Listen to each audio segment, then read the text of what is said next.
20 तारखेला आंदोलनाला सुरुवात होणार आहे. आंदोलनाचं स्वरूप कसं असेल, आंदोलनामध्ये कोण कुठून सहभागी होतील, आंदोलनाचा मार्ग कसा असेल, या संदर्भात तुम्ही माहिती सांगणार होते, सांगा. सगळ्या पत्रकार बांधवांना नमस्कार.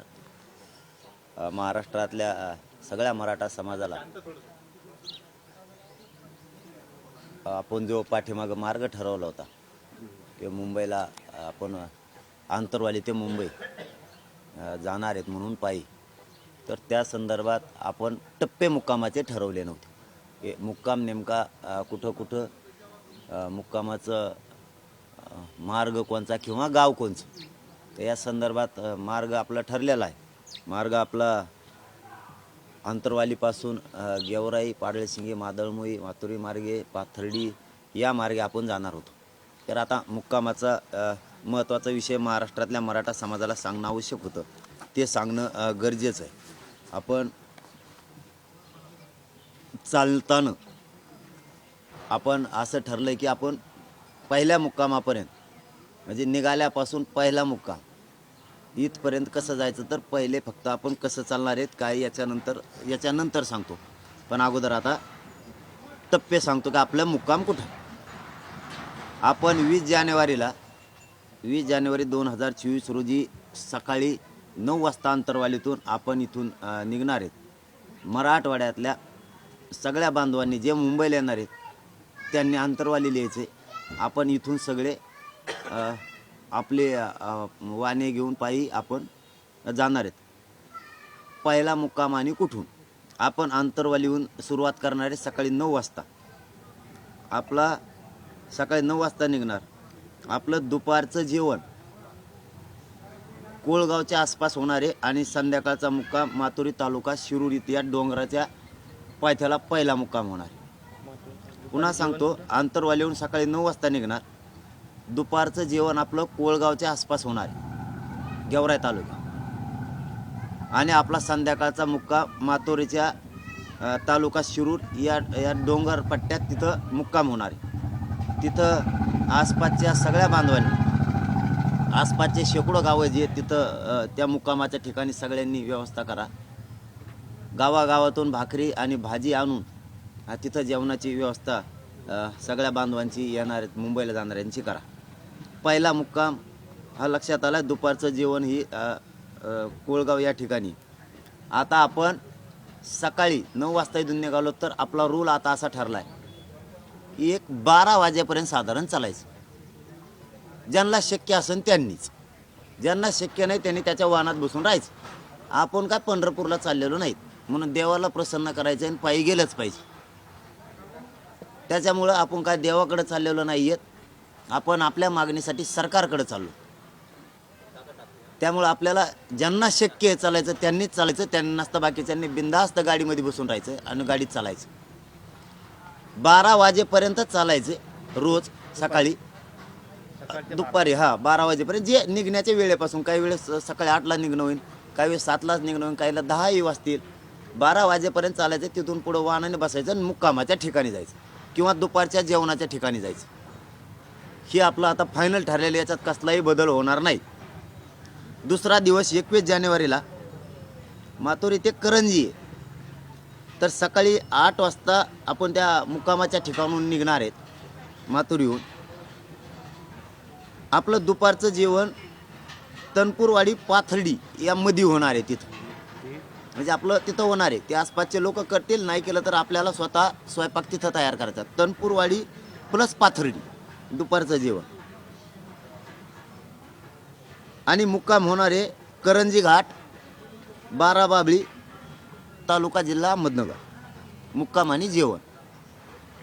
दुसरा मुक्काम करंजी घाट, बाराबाबळी इथं होणार. तिसरा दिवस 22 जानेवारी 2024 रोजी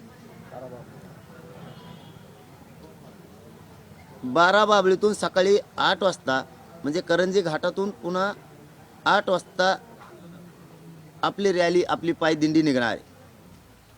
दुपारचं जेवण साधारण, याचा फक्त एवढा टप्पा थोडासा मागं पुढं होऊ शकतो. दुपारच्या सुपा तालुका पारनेर जिल्हा अहमदनगर दुपारच्या जेवणाचं तिथं थांबण्यात येणार आहे. आसपासचे गावं शेकडो तिथं तयारी करतील. नाही केले तर आपण जाणाऱ्या बांधवांनी आपल्याला तिथं थांबून आपल्याला आपला स्वयंपाक करून जेवायचं. मुक्काम रांजणगाव तालुका शिरूर मुक्काम तिथं होणार आहे. आपला तिसरा मुक्काम रांजणगावच्या अलीकड पलीकडं किंवा रांजणगावमध्ये होणार आहे. आता स्थानिक लोक सांगतील त्या पद्धतीनं मुक्काम होईल किंवा याच्यात मागं पुढं बदलसुद्धा होईल मुक्कामाच्या बाबतचा. पण आताचा फायनल आहे आपला आपल्याकडून रांजणगाव गणपतीचं. इथं आपला तिसरा मुक्काम होणार पुणे जिल्हा. पुणे जिल्हा.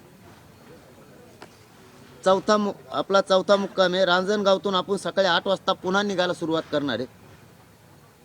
कोरेगावच्या आसपास दुपारचं जेवण होणार आहे. त्या नदीच्या अलीकडच्या बाजूने किंवा पलीकडच्या बाजूने दुपारचं जेवण कुठेतरी होईल किंवा त्या गावाच्या हिशोबानं. त्यांनी केलं तर ठीक, त्यांनी नाही केलं तर आपण आपल्या स्वतः तिथं उतरून दुपारचे जेवण करूयात किंवा काही लोक पार्सल जेवणसुद्धा आपल्याला रस्त्यानं देणार आहेत. आपण तेच कुठेतरी उभा राहून खाऊयात किंवा मग रोडवरतीच किंवा आसपासच्या डोंगरावरती किंवा मैदानावरती गाड्या उभा करून जेऊ.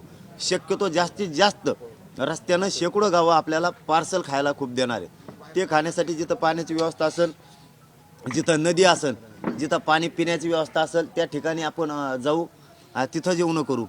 काही नद्या आहेत, काहींना सकाळी आंघोळी करायचा प्रॉब्लेम आला तर मध्ये नद्यात मोठमोठ्याल्या दुपारच्या वेळेस आंघोळी करू. असं काय सकाळीच केलं पाहिजे असं काही नाही. दुपारा करू, तिसरा पारा करू, करून मुंबईला जाऊ.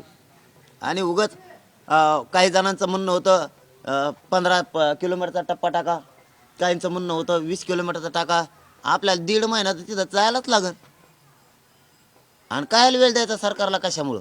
आपण सरकारला 7 महिन्याचा वेळ द्यायला आता नाही द्यायचा. आपण आपले लोक जर महिनाभर चालले तर लोकांना प्रचंड त्रास होईल, प्रचंड त्रास होईल लोकाला.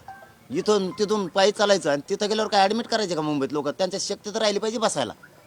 म्हणून तिथं काय देवाला प्रसन्न करायला चाललेलं नाहीत आपण. वारी नाही आहे.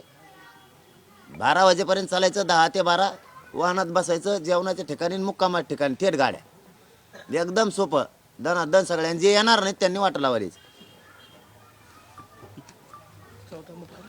चौथा मुक्काम रांजणगावतून सकाळी 8 वाजता निघणार आहेत. कोरेगाव भीमाला दुपारी जेवण गावात किंवा थोडं मागं पुढं मुक्काम गावकऱ्यांच्या सोयीनुसार. चंदननगर खराडी बायपास मुक्काम पुणे. जेवण आणि मुक्काम तिथंच खराडी बायपास. तिथंच आसपास मागं पुढं जिथं व्यवस्था गावकरी करतील तिथं पूर्ण पुणे शहर हे बांधव जी तयारी करतील त्या ठिकाणी मुक्काम राहील. आसपासच्या खेड्यातून, आसपासच्या शहरातून, महानगरातून तिथं सगळ्यांनी घराघरातून 5-5, 10-10 जरी भाकरी आणल्या आणि भाजी आणली तरी लाखो लोक जेवू शकतील.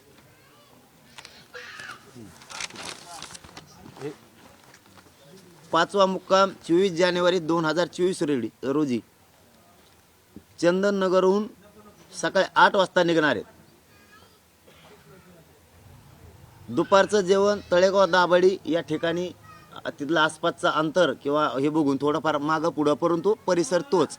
कारण इकडे 10-10, 20-20 किलोमीटर राहणार आहेत. फक्त आता स्पॉट देणं गरजेचं आहे, कुठला पुढच्या तोंडाचा म्हणून ते देणं आहे. नसता मागं चालणार. आणि लोणावळ्याला मुक्काम आहे. जेवण मुक्काम लोणावळ्याला.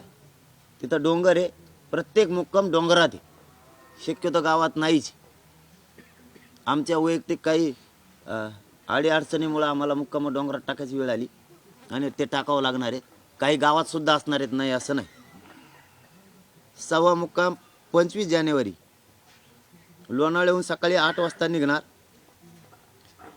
पनवेलला दुपारचं जेवण. पनवेलला दुपारचं जेवण आपल्याला तिथं कुठं एखादं ते स्थानिक शहरातले तयारी करतील, ग्राउंड कुठं आहे काय, त्यांनी नाही केली तर आपल्याला आपला स्वयंपाक करून आपल्याला खायचं आहे. परंतु असं होणार नाही. जाग्यावर मराठ्यांनी इथून नेलेलं खायला रस्त्यात एक पावसावर सुद्धा उडणार नाही अशी शक्यता आहे. इतके हजारो शेकडो गावं तिथं जेवणाची पार्सल व्यवस्था, प्रत्यक्ष व्यवस्था करणार आहे. आपलं घेतलेलं साहित्य आपल्याला डायरेक्ट मुंबईत गेल्यावरच खावं लागणार आहे करून. त्यामुळं रस्त्यानं कुठं अडचण येणं असं वाटत नाही. आणि मुक्काम आपला वाशीला आहे. वाशी नवी मुंबई. 7वा दिवस 26 जानेवारी. 26 जानेवारीला आझाद मैदानावर मराठ्यांचं उपोषण आमरण सुरू होणार किंवा शिवाजी पार्क. या दोन्ही जागा आम्हालाच पाहिजेत. या दोनही जागा आम्हाला पाहिजे. 26 जानेवारी सकाळी हा आता वाशीहून ते आम्ही निघतोय 8 वाजता. चेंबूरहून आम्ही पायी जाणार आझाद मैदानपर्यंत. दुपारचं जेवण याच्यात म्हणजे वाशीहून याच्यात कसं जेवण अरे काय जेवढा आहे ऐकून घ्या ना. पुढे वाशीहून थेट आझाद मैदान. नाही, चेंबूरपर्यंत. चेंबूरहून आम्ही सगळे पायी जाणार आहेत. चेंबूरपर्यंत वाहनाने जाणार आहे का? हा, याने एखाद दिवस वेळ आली तर आली कोण, पण ते अंतर खूप होतं. 30 किलोमीटर अंतर आहे ते सगळं. 30 किलोमीटर तुटणं सोपं नाही आम्हाला. म्हणून चेंबूरहून जर गेलं, असं मराठा समाजाचं म्हणणं आहे की आपण चेंबूरहून जर गेलो तर बरं राहील. आणि काहींचं म्हणणं आहे वाशीत जो मुक्काम आहे वाशीपासूनच पायी जायचं. आता शेवटीचा डिसिजन इथं फक्त 2 आहेत, पायी कुठून जायचं एवढंच आहे. बाकी सगळं क्लिअर आहे, याच्यात काही बदल होणार नाही. जर सगळेच म्हणले वाशीतूनच पायी जायचं तर वाशीतूनच जाणार आहेत. आणि जर चेंबूरमधून म्हणले तर चेंबूर. पण ते एकूण एकच होणार आहे. पायी जायचं म्हणलं की वाहनं संघ आहेत, ते पायी चालल्यासारखंच चालणार आहे ते सगळं, कुठूनच चाललं तरी. आता माझी मराठा समाजाला विनंती आहे, महाराष्ट्रातल्या मायबापा हो, ही शेवटची लढाई, आरपारची लढाई. आम्ही चाललोय या महाराष्ट्रातल्या लेकरांना न्याय मिळावा म्हणून. महाराष्ट्रातल्या सगळ्या मराठ्यांच्या पोरांना आणि महाराष्ट्रातल्या मराठा समाजाला सरसकट ओबीसीतून आरक्षण मिळावं म्हणून आपण 20 जानेवारीला मुंबईकडे निघालो आणि 26 जानेवारीला आपण आमरण उपोषण सुरू करतोय. हे देशव्यापी आंदोलन असल्यासारखं इतकं टोकाचं आमरण उपोषण होणार आहे. तुमच्या ताकदीवर आणि तुमच्या बळावरती आम्ही मुंबईला चाललोय. मायबाप मराठा समाजाच्या पाठबळाची आणि आशीर्वादाची आम्हाला गरज आहे. आम्ही मरेपर्यंत हटणार नाही हा शब्द मराठा समाजाला. परंतु 20 जानेवारीला समाज आंतरवालीतून निघतोय. जरी पहिल्या टप्प्यात आम्हाला कळलं आहे, आमच्या कानावर कुणकुण आलेली की पहिल्या सुरुवातीला थोडे राहणार आहेत, लोक कुठं कुठं येणार आहेत याचंसुद्धा लोकांनी लोकेशन जोडलेलं आहे. जसं जसं पुण्याच्या आसपास येईल त्यावेळेस 2-2 करोडचा आकडासुद्धा क्रॉस होणार आहे. जे जजमेंट दिलेत शासनानं, जे लेखी गणितं केलेत यांचे पूर्ण गणित कोलमडून जाणार आहे. गणिताचं पूर्ण गणित बिघडून जाणार आहे यांचं, की जे दिल्यात. कारण ते आपल्यालाच विचारायचे आणि सरकारला माहिती पुरवायची किती वांधा नाही. यावेळेस मराठ्यांनी सांगितलंच नाही, काहींनी सांगितलं, काहींनी सांगितलंच नाही. मराठी हुशार झाले, त्यांचं गणित चुकणार आहे 100%. परंतु माझी मराठा समाजाला विनंती, एक असो, एकटा मनोज जरांगे असो किंवा 1 लाख चलत असो, मी मात्र मुंबईला 20 जानेवारीला इथून निघतोय. महाराष्ट्रातल्या मराठा समाजाला शक्य असेल त्यांनी सगळ्यांना मुंबईकडे या. कारण एवढीच संधी आहे मराठ्यांचे लेकरं मोठं करण्याची. ही संधी सोडू नका. आता माझी शेवटची पुन्हा मराठा समाजाला एक विनंती आहे की आंतरवालीत जे येणार नाही आहेत त्यांनी वाटा लावण्यासाठी या. आणि मराठवाड्यातल्या मातामावल्यांनी, गोदापट्ट्यातल्याही मातामावल्यांनी, जालना जिल्हा आणि बीड जिल्ह्यातल्या विशेष करून जास्तीत जास्त मातामावल्यांनी ताकदीनं जे मुंबईकडं पोरं चालले त्यांना वाटा लावण्यासाठी शेवटच्या मुक्कामापर्यंत या. आणि आपण आपले वाहनच घेऊन या, म्हणजे वापस तुम्हाला जायला सुद्धा सोपं राहील. हे प्रत्येक जिल्ह्यानं करायचं. म्हणजे बीड आणि जालना जिल्ह्यानं इथून वाटा लावायला पहिल्या मुक्कामापर्यंत यायचं. ज्यावेळेस आपण नगर जिल्ह्यात जातो त्यावेळेस नगर जिल्ह्यातल्या लोकांना सुद्धा त्या मुक्कामाच्या ठिकाणापर्यंत वाटा लावायसाठी यायचे, तिथून पुढच्या नाही. असं मुंबईपर्यंतच्या जिल्ह्यानं मुक्कामाच्या ठिकाणापर्यंत येण्यासाठी त्यांच्या शिवाच्या हद्दीवर त्यांनी यायचं. उदाहरणार्थ पुणे नगरच्या हद्दीवरती पुण्यांच्या जिल्ह्यातल्या बांधवांनी यायचं. नगरच्या हद्दीच्या बॉर्डरवर नगर जिल्ह्यातल्या बांधवांनी यायचं. आणि बीड जिल्ह्यातल्या शिवाच्या हद्दीवर बीड जिल्ह्याने यायचं. तसंच नवी मुंबईच्या लोकांनाही त्याच पद्धतीने यायचं. फक्त मराठवाड्यातल्या सगळ्या बांधवांनी ज्यांना मुंबईला या रॅलीत सहभागी व्हायचं आहे, या पायी दिंडीत सहभागी व्हायचं, त्यांनी आंतरवालीला यायचं. आपण सगळे सोबत 20 तारखेला आंतरवालीहून इथून निघू. आणि जे येणार नाही आहेत त्यांनी वाटा लावायसाठी सुद्धा आंतरवालीतच आपण आपले आहेत ते मराठ्यांनी वाहनं बाहेर काढा. मराठवाड्यातले जेवढे वाहन आहेत मराठ्यांच्या मोटरसायकली काय काय असतील ते वाटा लावण्यासाठी या पहिल्या मुक्कामापर्यंत. पहिल्या मुक्कामावर वाटा लावा आणि आपण वापस जा. याच्यामध्ये कुठे कुठे आता तुम्ही सांगितलं, पण कुठे कुठे कसं लोक सहभागी होऊ शकतात? पुन्हा लोक पुण्याकडे जास्त सहभागी होणार आहे. म्हणजे करोडोचा आकडा तिकडं क्रॉस होणार आहे. परंतु काही मराठा समाज असा आहे की मी शेवटी नाही, मी पहिल्याच दिवशी सहभागी होणार आहे, असं मराठा समाजाचं काहींचं म्हणणं आहे. मला या आरक्षणाचा विजयाच्या लढ्याचा साक्षीदार व्हायचं आहे असं त्यांचं म्हणणं आहे. मला या लढ्यात मी सगळ्यात समोर होतो किंवा मी सगळ्यांच्या पाठीशी खंबीर होतो, म्हणून मला 20 जानेवारीपासूनच या आंदोलनात सहभागी व्हायचं आहे. असा आकडा खूप मोठा आहे की शेवटच्या दिवशी तिथं जायचं, शेवटच्या मुक्कामाच्या दिवशी, आणि महाराष्ट्रातून प्रचंड मोठा ओघ शेवटच्या मुक्कामाच्या दिवशी येणार आणि मग ते सगळेचे सगळे मुंबईकडे जाणार. आणि काहींचं म्हणणं असं आहे की आम्ही पहिल्या दिवसापासून आम्हाला साक्षीदार व्हायचं आहे, आम्ही 20 जानेवारीपासूनच आंदोलनातून सहभागी होणार आहे. वाहनांचं कोणती कोणती वाहनं असणार आहेत आणि ती पायी मोर्चाच्या त्या पायी आंदोलनाच्या अगोदर मागे असणार आहेत का पुढे असणार आहेत? त्या वाहनांचं काय? ते आता पहिल्या मुक्कामात आम्ही त्यांचं व्यवस्थित प्लॅनिंग लावणार आहे. कारण हे पहिला दिवस असल्यामुळं पहिल्या दिवशी ते नियोजन होणारच नाही, मुक्कामाच्या ठिकाणी ते होणार आहे. वाहनं मात्र सगळे आहेत, म्हणजे आता वाहनाचं नाव सांगायला घेत नाही, सगळे आहेत. रिक्षापासून ट्रॅक्टरापर्यंत टेम्पो ट्रका सगळं आहे, सगळं काहीच नाही असं, सगळेचे सगळे वाहनं घेतले. फक्त एवढीच विनंती, आता मागं नका राहू, अशी संधी आपल्या लेकरं मोठं करायची पुन्हा येणार नाही. सगळ्या मुंबईकडे चला. राहण्याची जिथं मुक्काम आहे तिथं उघड्यावरच झोपणार की काय, पाली टाकणार की काय, त्याचं त्या मुक्कामाचं काय नियोजन आहे? प्रत्येक जणानं आपण आपलं झोपण्यासाठी सगळ्या वस्तू घेतलेल्या आहेत, खाली साठी पण आणि वरच्या बाजूनं आपण त्याला आपण रावठ्यासारखं म्हणूयात किंवा ते मेन कापडाचं ज्याचं त्यांनी घेतलेलं आहे. कारण थंडी आहे, मुंबईत प्रचंड गरमी. लोक आपले आता जाऊन आलेत, सगळ्यांनी शर्ट काढून टाकले होते, प्रचंड गरमी आहे. त्यामुळे तिथं ताण नाही आमच्या लोकांना. रस्त्यानं जाताना थंडीचा पावसाचा त्रास आहे, तर त्यांनी त्या वस्तू घेतल्यात आणि आपण आपल्या वाहनाजवळ सगळे झोपणार आहे. हे विशेष करून सगळ्यांनी लक्षात ठेवायचं. प्रत्येकानं आपल्या गाडीत स्वतः जेवढे माणसं आहेत ते सगळ्यांना आपण स्वयंसेवक म्हणून काम करायचं. स्वतः आपल्या लोकांचं संरक्षण आपण करायचं. यावेळेस आम्ही स्वयंसेवक घेतलेले नाहीत. प्रत्येक गाडीतल्या माणसानं स्वयंसेवक व्हायचं आणि आलेल्या अडचणीला सामोरं जायचं, सगळ्याच्या मदतीला यायचं. आपल्या वाहनाजवळच आपण सगळ्यांनी झोपायचं, कारण आपल्या वाहनाचं संरक्षण आपल्यालाच करायचं. कोणी त्याला गालबोट लावणार नाही याची दक्षता आपल्यालाच घ्यायची. कोणीही व्यसन प्यायचं नाही किंवा दारू पिऊन त्याच्यात यायचं नाही, नसतं त्याला तिथं ठुलं जाणार नाही. जाळपोळ उद्रेक करणारा आंदोलक आपला नाही. सगळ्यांनी शांततेत आंदोलन करायचं. सगळे आमरण उपोषण करण्यासाठी हा मराठा मुंबईत धडकणार आहे, हेही लक्षात ठेवायचं. जर कोणाला उशीर झाला, कोणाची गाडी पंक्चर झाली, कोणाचं डिझेल नाही भेटलं म्हणून मागं थांबला, त्यांनी गडबडच नाही करायची, निवांत थांबायचं. त्यांनी त्याच्या गाडीचं सगळं व्यवस्थित काम करायचं आणि मागून यायचं.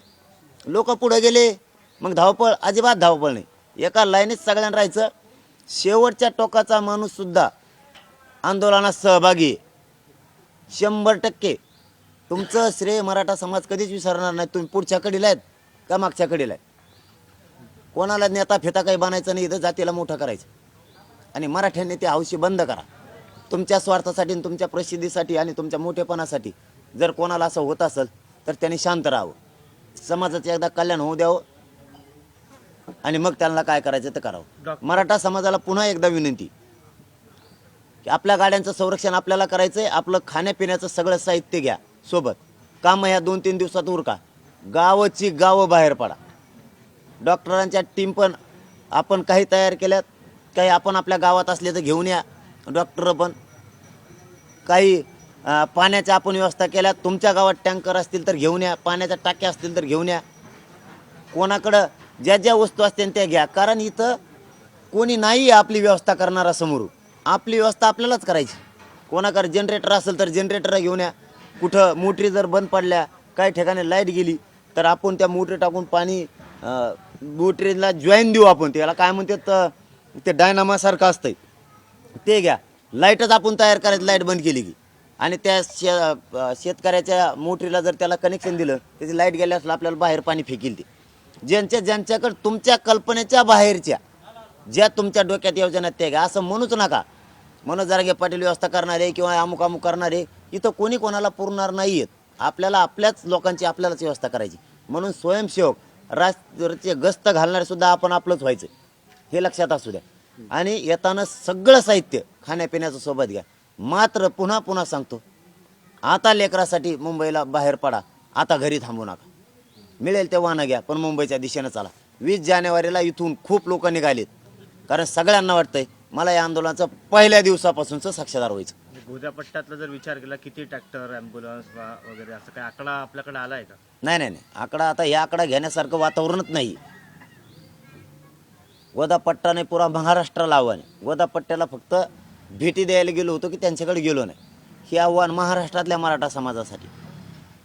नाही नाही, म्हणजे इथून सुरुवात होणार आहे त्यामुळे इथून जी काही जी तयारी नाही हे नाही बेस आहे ना. नाही नाही, असं मराठा समाज निघाला. मी सांगितलं मगाशी पण, याच्या अगोदर 8 दिवसापूर्वी पण, मी एकटाही निघणारे आणि 1 लाख असले तरी निघणारे आणि 1 कोटी असले तरी निघणार. मी मुंबईच्या दिशेनं जाणार आहे. माझ्या मायबाप समाजाला पुन्हा पुन्हा हात जोडून सांगतो, आता वापस येणे नाही आरक्षण घेतल्याशिवाय. त्यामुळे ताकदीनं पाठबळ द्या आणि येताना मुंबईकडे चला. कामाच्या जागी जेवणाची व्यवस्था प्रत्येक कसं प्रत्येक त्या गावकऱ्यांनी करायची. समजा जर त्या परिसरातील लोकांनी जर दिलं नाही, समजा नगरला तुम्ही थांबले तर नगरचे नाही दिले, तर ते सोबत घेतलं अन्न तिथं शिजून खायचं सोबत. त्याशिवाय शौचालयाचा पण तो विषय होता त्यांचं, त्या संदर्भातलं काय? हा, मग तेच जर ज्या ठिकाणी मुक्काम आहे त्याच्या आसपासचे शेकडो गावं किंवा त्या जिल्हाच म्हणूया तो पूर्ण, एक जरी भाकरी 2 भाकरी जरी आणल्या सगळ्यांनी आणि भाज्या, तरी 5-50 लाख लोक जीवू शकते. 2 कोटी लोक त्याच्यात जीवू शकते सहजपणानं. त्यामुळं आसपासच्या गावं करतील. नाही केलं तर आपल्याला आपले वाहनं जिथं आहेत तिथंच उभा करायचे. गडबड गोंधळ करायचा नाही, काय नाही, दम्मानी काम होऊन द्यायचं. तिथं काय पुढं गेल्यावर देव पळून जाणार असं काय नाही. आणि आपण काय वारीला चाललेलो नाहीत म्हणून ते देव प्रसन्न करायचा.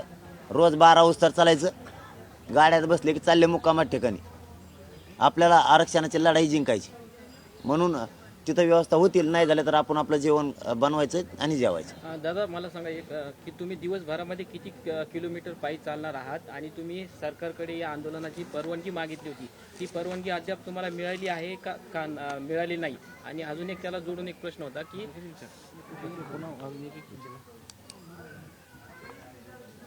जवळपास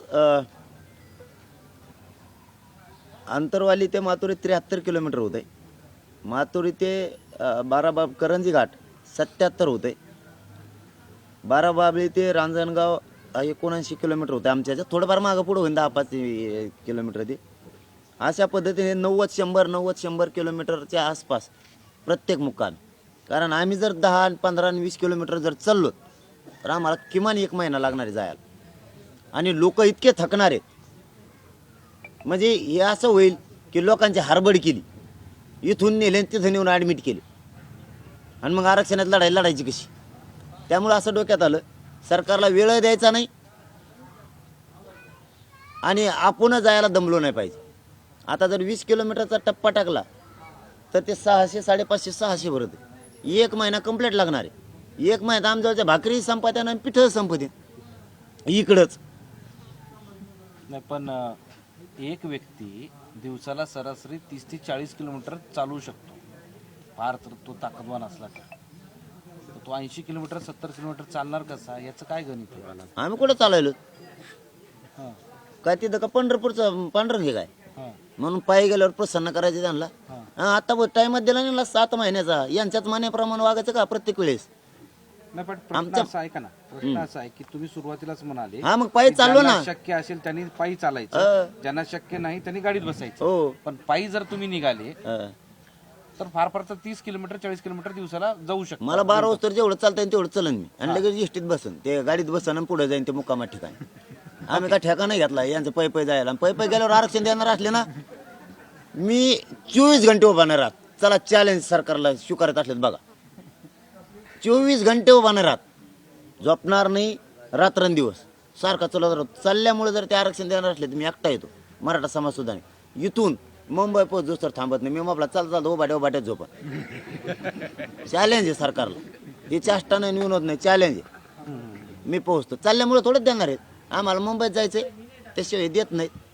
सकाळी 12 वाजेपर्यंत आम्ही दुपारच्या चालणार आहेत. एक पायी चालण्याचं तुम्ही सांगताय नियोजन, वाहनांचं नियोजन कसं असेल? कारण पायी चालणं, माणसं रस्त्यावर असतील, वाहनांची संख्या तेवढीच मोठी असेल, मग ते ट्रॅफिक जाम, मग अडचणी बऱ्याच गोष्टी, त्याच्या कशासाठी काही नियोजन केलं? रस्ता मोकळा करून देते ना आम्हाला. ते ट्रॅफिक जाम कसं काय होईल? ते आता रस्ता मोकळा करून देत ना आम्हाला. ज्या मार्गे जायचं त्या मार्गे. एक महाराष्ट्रातला हजारो रस्ते त्यातलं एक तर मागितलं आम्ही. चालायला, आणि ते नाही दिलं त्यांचे ट्रॅफिक जाम म्हणून आम्हाला काय करायचं? आम्ही कोण जात असतो बाळकांडाने पलीकडून पुढं. मग या आंदोलनासाठी तुम्ही परवानगी मागितली होती, तर त्या परवानगी तुम्हाला मिळाल्यात का, किंवा मग शासनानं तुमच्या आंदोलनासाठी काही व्यवस्था करून दिली का? आम्ही परवानगी मागितले देत नाही, नका द्या ना, आम्ही जाणार मुंबई का आमची नाही काय. आम्ही तुमची इज्जत दिली केली ना, तुमचा सन्मान केला, कायद्याचा केला, सरकारचा केला, आम्ही दिली. तुम्ही नाही दिली तर आम्ही काय करतात? आम्ही जाणार आहेत मुंबईला. तुम्हाला देऊ नका म्हणलं का आम्ही दिला, त्यांचं काम आहे ना. त्याने असं मानलं पाहिजे होतं, आम्हाला दिलंच नाही, मग ठीक होतं. आम्ही दिले, तुम्ही द्यायचं नाही, तुम्ही तुमचं ठरा. अजून उत्तर नाही आलं तुम्हाला? उत्तर नाही आलं ना, ते चर्चेचाच कटाळा आलाय मला. सकाळीच एक चर्चा झाली. बरं. तुम्ही ज्या मार्गातून चंदननगर खराडी बायपासवरून निघणार आहेत, तो पुढचा सगळा पुणे शहराचा भाग आहे आणि पुढे एक्सप्रेस हायवे आहे, जिथं पायी चालण्यामध्ये किंवा मोटरसायकलला जाण्यासाठी परवानगी मिळत नाही. तर तिथं परवानगी घेणं अपेक्षित आहे, कारण ते जर रस्ता बंद झाला तर मुंबई पुणे ही जी लाईफलाईन आहे ती पूर्ण क्लोज होऊन जाईल. नाही कस काय माणसा जायला रस्ता नाही? माणसा जायला कस काय रस्ता नाही? वाहनं जाते एवढं मोठं, आम्ही का वाहनापेक्षा टप्पू आहे काय? कस काय जायला नाही? आम्ही जाणार आहेत. हा भाग आम्ही वाघोली येरवाडा मार्गे, पुण्यातून वाघोली येरवाडा मार्गे,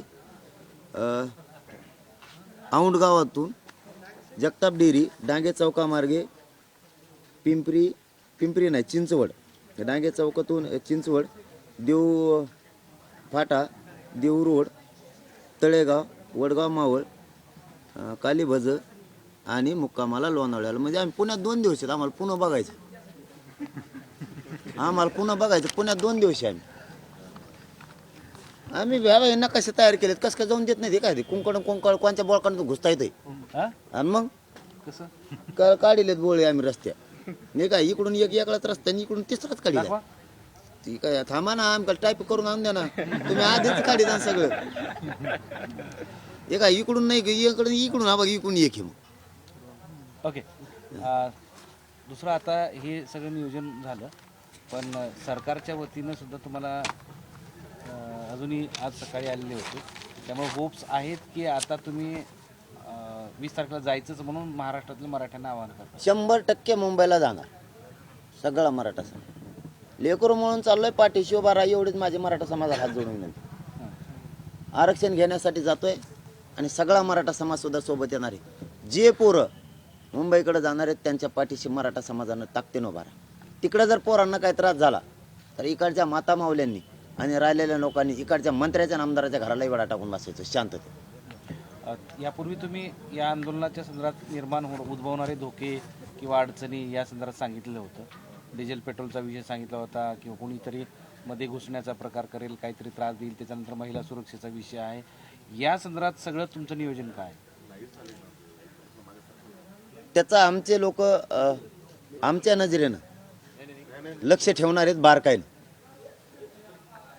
आपल्या आसपास कोणी काही करतंय का? आमची जी हद्द आहे, आम्ही ज्या रोडवरती आहेत किंवा ज्या ठिकाणी आंदोलनाला बसलो तेवढाच एरिया आमचा, त्याच्या आत काहीही होणार नाही. त्याच्या बाहेर 10 फुटावर झालं तरी आम्हाला देणं घेणं नाही. त्याचा आंदोलकाशी आणि त्या आंदोलनाचा काहीही संबंध नाही. ते कोण आहे ते सरकारने बघायचे आणि त्यांना तिकडे जाऊन द्यायचं. आपल्या याच्यात जर कोणी गालबोट लावायचा प्रयत्न करत असला तर सगळ्यांनी मिळून त्याला पोलिसाकडे धरून द्यायचं, कारण ते आपलं नाहीचे. ते नाश करायला आले, नाही तर प्रसिद्धी कमवायला आले, किंवा त्याला स्वतःचं नाव मोठं होण्यासाठी जातीचं वाटलं झालं तरी चालतंय, पण फक्त स्वतःचं नाव मोठं झालं पाहिजे म्हणून स्टंट करायला आणि टीव्हीच्या दिसण्यासाठी, टीव्हीच्या बांधवांच्या दिसण्यासाठी ते स्टंट करायला येणार असला तो बी आमचा नाही. कारण इथं जात मोठी झाली पाहिजे, तू नाही, तुझं नाव नाही, तुझी प्रसिद्धीची हाव नाही, तुला काय नेता फाता व्हायचं असं माहीत नाही, पण इथं नाही. तिकडं दुसरा उद्योग कर काही आणि मग नेता होय ना, तुला काय व्हायचं तू. इथं जात मोठी आहे, इथं प्रसिद्धीची हाव करायची नाही, कोणी स्टंट करायचा नाही. त्याच्यात टी व्हीला येण्यासाठी किंवा सरकारकडे दिसण्यासाठी इथं स्टंट करायचं नाही. तो आंदोलक आपला नाही, सगळ्यांनी मिळून धरून द्यायचं. मग तो कोणी असो, मी असलो तरी सुट्टी नाही. तर मुंबईमध्ये उपोषणासाठी ओबीसी आंदोलनासाठी ओबीसीने सुद्धा मागणी केलेली आहे आणि मंत्री छगन भुजबळ असं म्हणालेत की जर त्यांना परवानगी देत असेल तर आम्ही पण तिथं जाणार. तुला नंतर नाही का करता यायचं, एकदम नाही गाणं. तो लय टोकरी देवा त्याची आळी, त्याला असं लोकांनी करायला लागले. तुला मनाचं काहीच कळत नाही का रे? दुसऱ्यांचा सभा घेतली की तू घेतो कांदा सगळी तो उगं घेणं देणं कसलं काय रे रेडपट डोकं खरं त्याचं नका विचारू जाऊ मग हेच होत आहे बा त्याला काय आता आम्हाला उपोषण करायचं की त्याला करायचं जाशी नाही कुठून ते उपोषण सोपं असतं का चौकून धरून निघो तू तो केलेला आहे का हो ना सगळं देतो सोडून आम्ही कार्यक्रम केला की तसंच करतो मी जरा टकोर रोबा घे राहीन का मला दिवस बरोबर राहतो डोक्या रोबा अशी स्टंटच करायचं आहे तुला आम्ही करतो तसे तर मला दिवसभर टकोर रोबा राहत आहे तू राहशील वर टांगड्यावर करून मग काही करते आम्ही परवानगी घेतली लोकशाहीनं हे बघा त्यांनाही अधिकार आहे परंतु मुद्दाम जाणून बुजून करणं हे चांगलं नाही मराठ्यांनी काय केलं म्हणजे तुम्हाला करायचंय म्हणजे तुम्ही जाणून बुजून करणं हे जाणून बुजून चांगलं नाही याला लोकशाही म्हणलं जात नाही किंवा याला समानताही म्हणलं जात नाही किंवा समता सुद्धा म्हणलं जात नाही माणसाला कळायला पाहिजे एकाच झाल्यावर एकानं करायचं त्यांनी केलं म्हणून हे करा आणि मराठी जर तुम्ही इथून पुढं काही करायला लागले आणि मराठी जर तसं करायला लागले तर तुमचा जिथं मंडप असेल तेच मंडप नेऊन टाकायचं जमून करा मग होईन का सहन तुम्हाला आता आमचं आरक्षण गुतलंय म्हणून आम्ही तुमचं सहन करतोय आता कधी काळी तुमच्यावर तशी वेळ आली आणि तुम्हाला आंदोलन करायची वेळ आली मराठी मोकळे झालेले जो समजा मग आम्ही चौकून मंडप टाकलं जमन का तुम्हाला असं नाही चालत एकमेकाला क्रॉस चालून विरोध करून नाही चालत त्याला कवा कळन ते कळवा त्याला ते लयच मोघम कामातून गेले सोबतच असं आहे की आकड्यावरून सध्या प्रश्नचिन्ह उपस्थित होतोय की खरंच आकडा काय तुम्ही 3 कोटी सांगताय तर वास्तविक 3 कोटी मराठे तिथपर्यंत येतील का मराठ्याची जे आरक्षण मागणारे मराठे आहेत त्यांची संख्या किती त्यातली येणार किती जे नोकरीवर आहेत ते किती असे सगळे प्रश्न आहेत तर आकड्याबद्दल कन्फ्युजन आहे सगळ्यांना त्यांना काय करत त्यांना काय टेन्शन आलं आकडेच तुम्हाला काय करायचं आमच्या आकडेच आमचा आकडा काही असू तुम्हाला आकड्याचं करायचं काय तुम्ही काय गणिताचे मास्तर होते का दिसतरच काम नाही करायला पाहिजे ना विचारणारा बी कोणी मला माहिती गणितच हुकत येतेच म्हणून मध्ये गेलाय ते उगाच मध्ये जाऊन आला का कांदे कुंदे खातो कोण गणित हुकलं म्हणून स्वतःचे कुटुंब सुद्धा अडचणीत आणलं बदीने त्याच्या लेकराला सुद्धा आता नोटीस आली याच्या 11 ताळेपणा वागण्यामुळं कुटुंब सुद्धा अडचणीत आणलं सगळा मराठा समाज आणला सगळा ओबीसी समाज आणला आता कुटुंब आणलं याला आकडे येत नाहीत परंतु आरक्षण असलेला मराठा या आंदोलनात सहभागी होणार आरक्षण नसलेलाही आणि सगळेच मराठे एकटेच 5-6 कोटी एकटेच 3 कोटी तुम्ही नुसते मजा बघा मुंबईत काय होत 26 जानेवारीला मुंबईत मराठे किती आहेत फक्त मोजा आणि मोजाला त्याला पोलावर उभा करा लाकडेला यायला त्याला आरटीओ करा 1 दिवसासाठी आणि त्याच्या हातात ते मशीन द्या ते असं वाजत होती मग त्याला कळन कशी नोंदणी असते आता एक शेवटचा प्रश्न असा आहे की हे सगळं निघाल्यानंतर तुम्हाला जर कुठेतरी अडवलं तर तुमची भूमिका काय असणार बस काय अडीच लोकशाहीनं अधिकार दिलाय तुम्ही शांततेत आंदोलनं करू शकता देशातलं सगळ्यात मोठं आंदोलन आमरण उपोषण म्हणजे शांततेत मी आणि माझा मराठा समाज उपोषण करायला चालला तुम्ही कसं काय जाऊ नको म्हणतो तू जाऊ नको म्हणल्यावर तो आईकडच्या घराला येडे टाकवतो आम्ही कसं काय नाही जाऊन देत मुंबई आमची नाही काय बघा तुम्ही मुंबईत मराठे 26 जानेवारीला मोजा मराठे आमरण उपोषणाला जाणार येताना आरक्षण घेऊन येणार सरकारनं त्यांचं त्यांनी बघावं आम्ही 20 जानेवारीला मुंबईच्या तयारीला निघालोत सगळ्यांना महाराष्ट्रातल्या मराठा समाजाला विनंती आहे तुम्हाला हे वेळापत्रक सोशल मीडियाच्या माध्यमातून टाकलं जाईल मीडियाच्या बांधवाच्या माध्यमातूनही तुम्हाला मिळालं त्याच्यात जर काही ऐकायला नाही आलं तर पुन्हा एकदा 18 तारखेला पुन्हा एक मोठी प्रेस घेऊन पुन्हा काही दुरुस्त्या याच्यात करण्यात पण याच्यात कसलाही बदल होणार नाही हे मुक्काम आता फिक्स झाले ज्या ज्या ठिकाणी मुक्काम आहेत त्या बांधवांनी आता तयारीला लागावं सगळ्यांना वेळापत्रकाचा प्रोग्राम टाकण्यात येईल आणि महाराष्ट्रातल्या मराठा समाजाला विनंती आहे एवढ्या वेळेस स्वतःच्या लेकराच्या न्यायासाठी शेवटचा घाव घालायचा आहे शांततेत सगळ्यांना मुंबईकडे चला कोणीही घरी राहू नका 20 जानेवारीला अंतरवाली सोडायची 26 जानेवारीला आमरण उपोषण मुंबईत सुरू झालंच पाहिजे चारही बाजूना मराठे शांततेत येणार आहेत आमरण उपोषणाला बसणार आहेत दोन्ही ग्राउंड मराठ्यांनी मागितलेले आहेत आणि त्या दोनही ग्राउंडवर आणि मिळेल तितके ग्राउंड जवळपास तसे 27 ग्राउंड आपण मागितलेले की आपले लोक सगळ्यांना ते लागणार आहे. आणि सरकारलाही विनंती, आम्ही शांततेत आंदोलनाला आलो, पुन्हा आंतरवालीच्या प्रयोगाच्या भानगडीत पडू नका. आंतरवालीसारख्या तुम्ही कधीच राजकीय जीवनात दिसणार नाहीत, इतकी भयान तुमच्यावर वेळ येईल त्यानंतर. एवढं लक्षात ठेवा. आणि मराठ्यांनी मुंबईकडे शांततेत चाला. एक धन्यवाद. एक आता तुम्ही शांततेच्या मार्गानं शांततेनं मुंबईला निघालेत, पण या दरम्यानच्या काळामध्ये वाहतूक व्यवस्था विस्कळीत होईल, कायदा सुव्यवस्थेचा प्रश्न निर्माण होईल, याचा विचार तुम्ही करणार नाहीत का? वाहन बंद झालं, कायदा सुव्यवस्थेत काय संबंध आहे? नाही कायदा सुव्यवस्था नाही म्हणजे- केवळ तुमची वाहनं ही त्या रस्त्यावर असणार नाहीत, तर दररोज दळणवळणासाठी लोक पुणे मुंबई किंवा मुंबई औरंगाबाद किंवा बीड असं सगळा प्रवास असतो ना, लोकांचं जगणं जीवन असतं ना, ते सगळं विस्कळीत होईल ना एवढ्या मोठ्या संख्येनं आलं तर. त्याचा विचार तुम्ही करत नाही का? हा एक साहजिक प्रश्न असो आणि त्या निमित्तानं कायदा सुव्यवस्थेचा प्रश्न निर्माण होईल, वाहतुकीचा प्रश्न निर्माण होईल, त्याची झळ सर्वसामान्यांना बसेल, याचा विचार केला नाही. उद्योगधंदे देखील ठप्प होतील असं काहींचं मत. आमचाच उद्योग बंद पडलाय. नाही नाही, आणि हे बघा, रस्त्यात त्यांची वाहतूक ठप्प होईल, होतच नाही ना. समजा आता बीडचं उदाहरण दिलं तुम्ही, बीडच्या अलीकडून पाडळ शिंगेहून पेंडगाव मारे गेले तर 5 किलोमीटर जाता तुम्ही पलीकडून. तसं मुंबईला जायचं तर त्याला पर्यायी रस्ते भरपूर आहेत ना. आमच्याच रस्त्याने तुमची वाहतूक उतारला लागली होय. तुमच्या बाकीकडे जळाले का तिकडे रस्ते सगळे? माझी येऊन जायचं तिथं तुमचं ठप्पच व्हायला लागलं, तुमचं जळालं, तुमचं इकडंच दुख होतं. आमच्या तिकडं आम्हाला ज्या रस्त्याने जायचं त्या रस्ते आम्ही वावरान चाललं तरी तुम्हाला जमान, तरी तुम्ही म्हणतात तिकडं कायदा सुव्यवस्था. रानात कायदा सुव्यवस्था असते काय? आता आम्ही एका रोडाने चाललो ना, लय मोठे रोड आहेत, 1-2 रोड वळा पलीकडून, तिकडून वळा, इकडून आम्हाला मोकळा पटांगण हिंडून द्या, तिकडं जाऊन द्या, काना पै जातो आम्ही, लवकर जातो. एक दिवस वळा ना पलीकडून, काही फरक पडतो का? किती मोठे रस्ते आहेत. आम्हाला नवा द्या एवढे बार ते डांबरी. तुम्ही जुन्याने जा, ते जुने आहे ना एकदा काय कोणता म्हणते त्याला, पुणे ते लोणावळ्यावर मधून नाही एक्सपिरियन्स आम्हाला पाहिजे. एवढेच आम्हाला त्याच्यावर जाऊन द्या ना. तुम्ही किती दिवसात झेंडा तर त्याच्यावर आम्ही काय बोललो का? तुम्ही झाल्यापासून फिरता, एक दिवस आम्हाला जाऊन द्या. ते एक दिवस तुम्ही जुन्यानं जाऊन बघा किती खड्डे आहेत. खड्ड्याचे आमच्या वाट्याला आणि शाप रस्ते तुमच्या वाट्याला का? अरे धंदा तुमचा म्हणजे तुम्हाला असे जिथं खड्डा नाही ते तुम्हाला रस्ते खड्ड्याचे गुचकाड्याचे आम्हाला. एकदा तुम्ही गुचकाड्याचे खड्ड्यांचा. दादा, तुम्हाला या रस्त्यापेक्षा समृद्धी मार्ग एकदम सरळ राहिला असता. तिकडे गाव नाहीत ना, भाकर कोण खाऊ घाली ते भेताडा बांधून ठेवले तिथं. मारता का आम्हाला त्यांनी पाठवून? हा, तुम्ही येणार नाही, भेटायचं जाऊन दे, खायचं काय त्यांनी?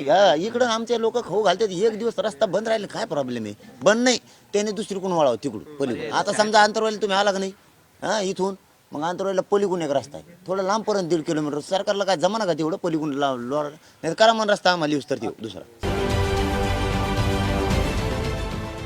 देश विदेशातील प्रत्येक घडामोडींचे लाईव्ह अपडेट मिळवण्यासाठी आता साम टीव्हीच्या सर्व सोशल मीडिया प्लॅटफॉर्मला लाईक, फॉलो आणि सबस्क्राईब करा.